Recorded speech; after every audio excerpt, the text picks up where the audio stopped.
Hey everybody, looks like all the parts for the Fretless build are in, and the Fretless is now job 1.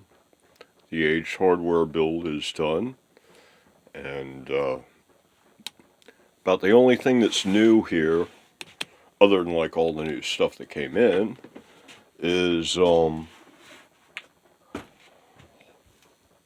on. I picked up a 1x6 of what's essentially knotty pine at the local True Value Ace Hardware, and I, instead of using the red oak here for the body blank, you can still see down at the bottom there where the body blank for the fretless is marked out on it. I decided to go ahead and use the pine because it's so much easier to work. So, plus it's a nice piece of pine. It's got some knots in it, and the knots are not an issue, but it gives the wood character. So, I think it'll work okay. I'll still go with like a dark brown kind of a finish for it, I think. But yeah, so change up on the body wood. Okay, so little show and tell on the new parts to whet your appetite. We've got a black strap. We've got the same pickup, but I could always change that. The roller bridge came in, and that's going to go on top of to replace this ebony bridge. But I'm going to use the base from this bridge for this guy, assuming that the spacing is correct, but it should be. It's all Gibson parts, more or less. This is the anchor type tailpiece. This will be the first time I've ever used one of these things, but it's a real straightforward part, so should be cool. There's the neck plate. That's going to be like the first thing that I'm playing with, because I need to lay out the neck holes. And we got lots of tuners to work with, so no issues there. Might even look out and have some all ready to go, pre-cut and stuff. Set of strap locks to go with the strap, and still got our volume control. Something was telling me that the jack's not going to fit here on the side, and I'm going to have to put it this way. I can't recall. Oh, the bar is going to be in the back and way down here, which means, I don't know. Wait and see. That might have been another build. And we got a lock nut with a hold down bar.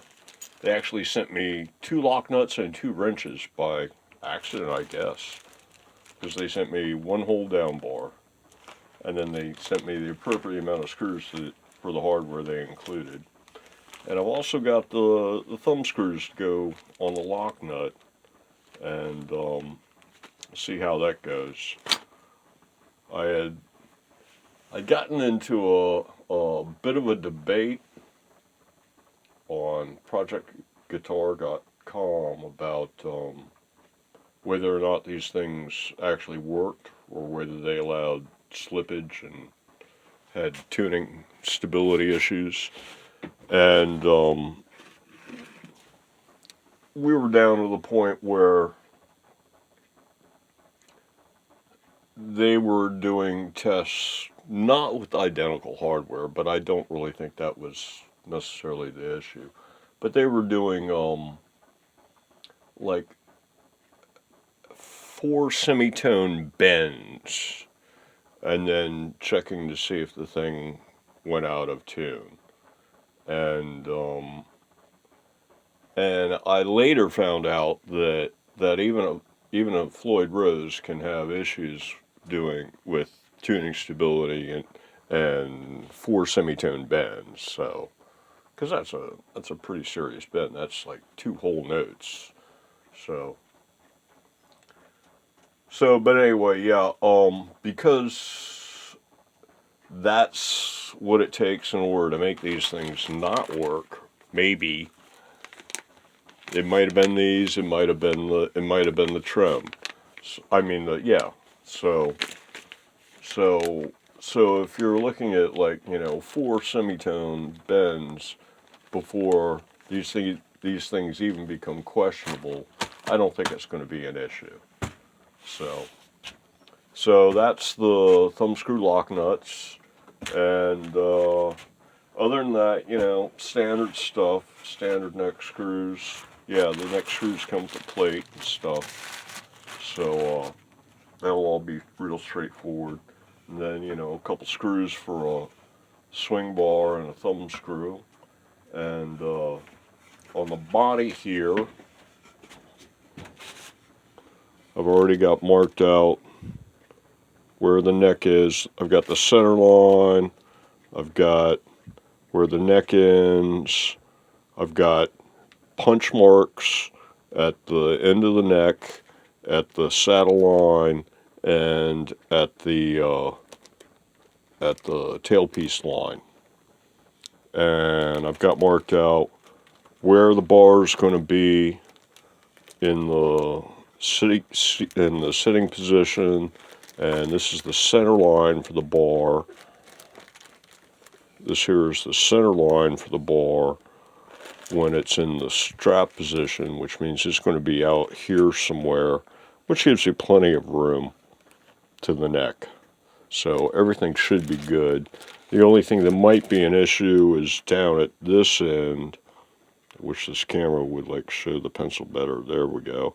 Down at this end on the back side, because of the bar being all the way down here, but with the jack's going to go someplace, hopefully over here on the side and sticking out that way. And then the volume knob's going to go right about here, kind of like that. So, and then the strap will go over there. So we'll see how it goes. Looks offhand like there should be no issues. So maybe there's another build I was thinking about. Don't mind me. I'm just dazed and confused, right? Okay, so, all right, that's it for show and tell, boys and girls. It's time to get to work. Okay.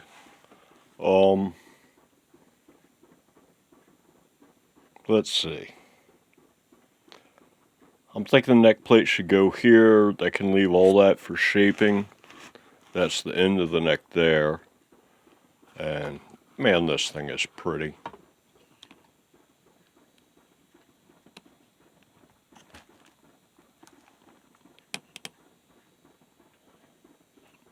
So, yeah, I'm thinking like this. And then all that can be like bevel. And I checked the length of the neck screws. Looks like we're okay, and they're not going to start talking to the fingerboard, so should be good in that respect. Yeah, so I guess like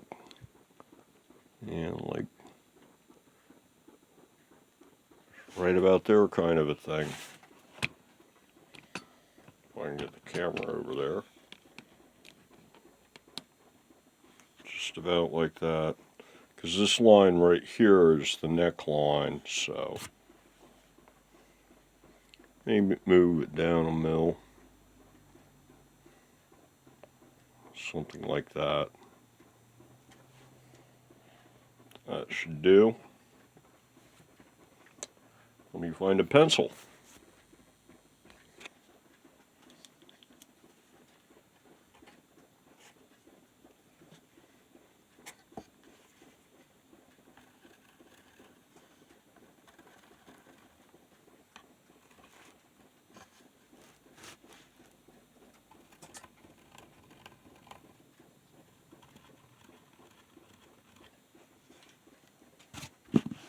Okay, time on sprockets when we drill.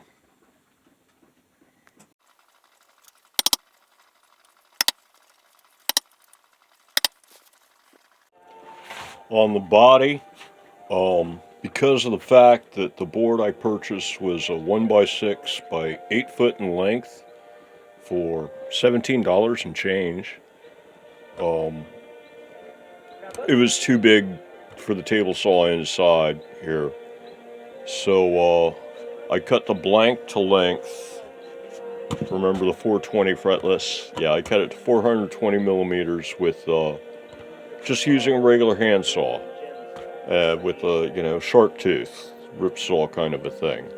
And it made quick work of this stuff. So, and then I finished out this part and this taper with the electric jigsaw. So that's how I did the body.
It's so pretty, man. It seems a shame to drill into this thing, but it won't show anyway.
Time for some quality time with the rasp. I'll be back.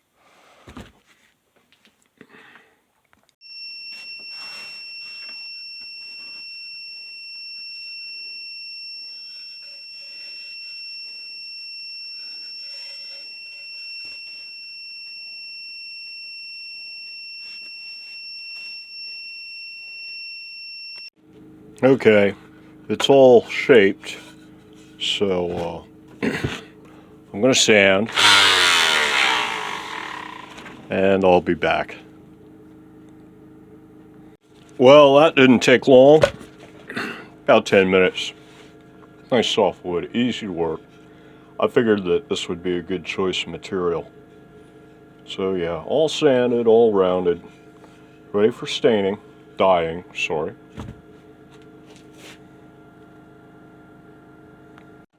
So, dyeing wood is a little bit like war. You can have a battle plan, but once the first starts flying, you can't really say for sure what's going to happen. I'm thinking pop the grain with some dark brown, sand it back, and then hit it with some lighter brown, and that might look good. But like I said, wait and see. That's the plan.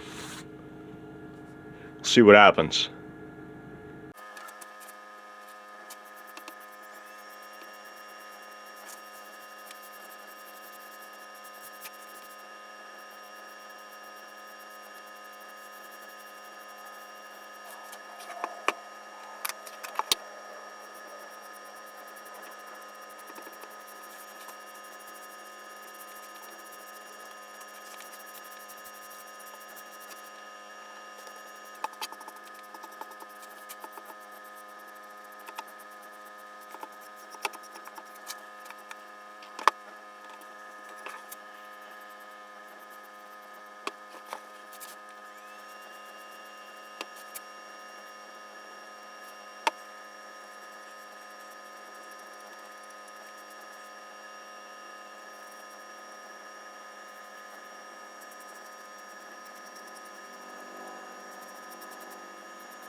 Okay, in order to speed things up, I grabbed this out of the paint shop and I laid out, that's the saddle line and that's the center line. This is the back of the guitar now.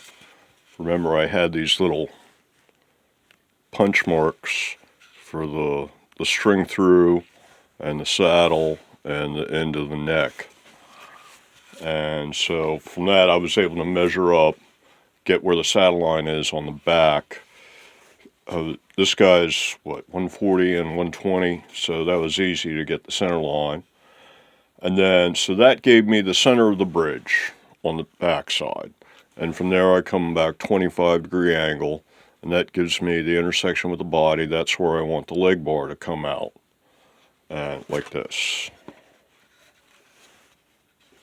And so I went ahead and marked that out, and then came back at a 25-degree angle from that point here, and it just ended up that more or less if you bring the bar all the way to the back of the body, the center hole for the bar ends up right on line with the center line. So the whole idea is that I was going to, is this on the frame? Yeah. Whole idea is I was going to go ahead and get the bar installed in this position with the neck on, so that I could then pick up the guitar and figure out if the length of the bar needs to be cut before I dye it and send it off to the paint shop. And so I was going to put the bar on, put the neck on, and then sit down and try it. But just marking it out here where it's going to go, and just holding it like this, and then sitting down and trying it that way, is good enough. I can tell right now that the bar is pretty much the perfect length, so I don't think I have to mess with it. I can just go ahead and send it straight to the paint shop. So, the bar and the thumb screw should both be ready for the paint shop. I might want to drill them first, though.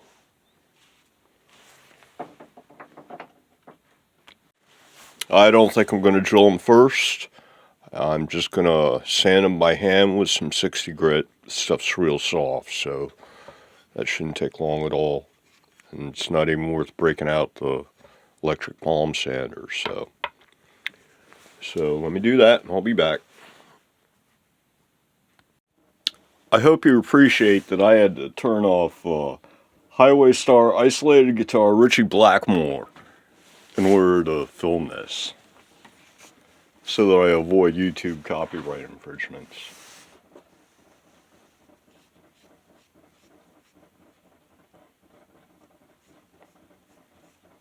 Wait a sec, I want this to be a separate segment so I can speed it up.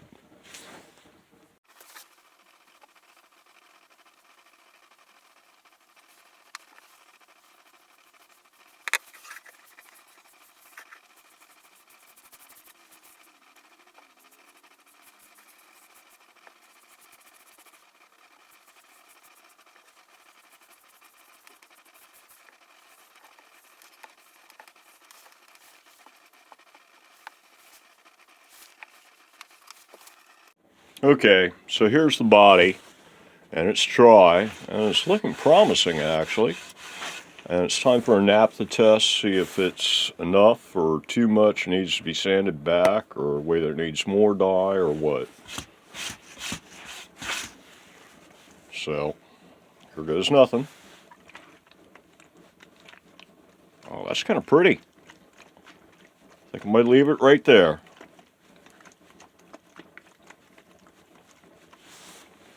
Yeah, I think I might leave it right there. That looks good. Cool deal.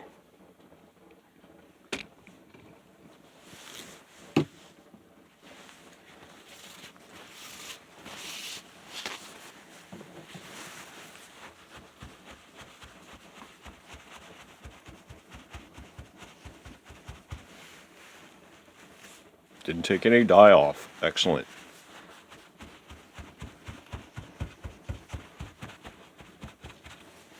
Okay, so the one coat's going to be good for these pieces, and then they'll get clear coated with acrylic. So they're off to the paint shop basically, and I guess that's going to do it for working on this guitar for a little while and having worthy things to film. So let's call that an episode, or more than one perhaps even. I don't know how much footage I've got on the camera now, but yeah, I'll pick back up once all these pieces are out of the paint shop and clear coated, and probably sanded and buffed as well. So yeah, and then I can start with reassembly. So that'll be next time. Until then, everybody, have a good one. Go make some sawdust. Make some pretty wood. Or go make some noise with your guitar. There you go. Wake up the neighbors. See y'all later.